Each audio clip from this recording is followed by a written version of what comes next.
And the question for this week is, when your child is immature in nature, how do you know how much to tell them? Welcome back to Sitting in a Car. It's Sarah Sproul, and I sit in a car every week answering a question to help you raise your confident and caring young person who respects themselves and the people around them. One of the really common stories I hear from parents is the story about how they were going along their everyday life when they were a child, and then out of the blue, an adult sits them down, or they go driving in a car and the adult says, "It's time for the talk. I'm just going to give you a lot of information about how babies are made and what happens so that you have that information because you're at the age you need to know it." So maybe that was 11 or 12. And oftentimes these parents will be coming to me because they are saying, I don't want that same experience for my children. I don't want that sort of like coming out of left field. Whoa.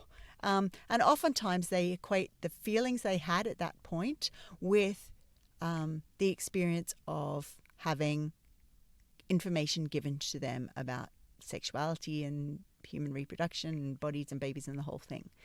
And what's interesting for me is I don't equate those sort of experiences with conversations about sexuality.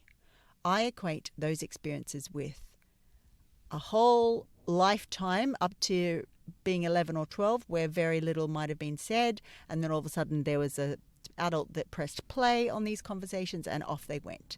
And so the reason why that would have been really difficult for an 11 and 12-year-old is because they will, and we all do this as children, we absorb information from the world around us. And one of the things we'll absorb if people don't talk about sexuality or things like that the rule is we don't talk about sexuality and things like that. And so if an adult comes out of left field and says, okay, now we're going to talk about it, that whole child's worldview is going to be challenged and they will feel afraid because our body is designed and our brain is designed to keep us safe. So if we have learnt that the safe thing to do is not to talk, and then an adult talks, we are going to be put under stress. And of course, that is going to be cemented in our memory. And then that child grows up to be an adult and they have this really strong memory about something scary going on. So when we are answering a question of when a child is immature in nature, how do you know how much to tell them?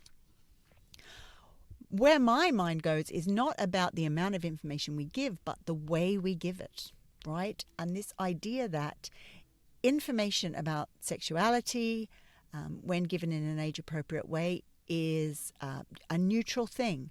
It's just another thing to learn when we are small humans. So if you have a particularly immature child or a very sensitive child that is sensitive to things that don't feel right, then you are going to want to very, very, very early on, like I'm pointing this way, so very, very early on, like 2, 3, 4, you are going to start having very gentle conversations about things to do with human bodies and how humans like to be with each other, and sometimes humans love each other, and babies are made with the sperm and an egg, and how do the sperm and eggs get together, and very gently and very gradually and building slowly up to more frequent conversations as they get older.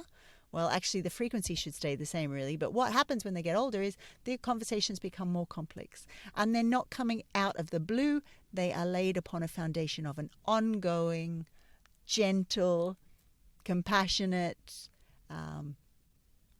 ongoing, I'm going to say it again because it's so important, conversation to do with all these things about being human.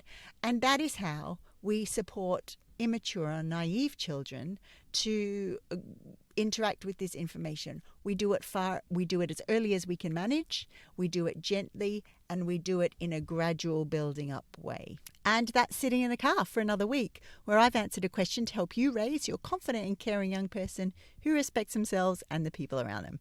Bye for now.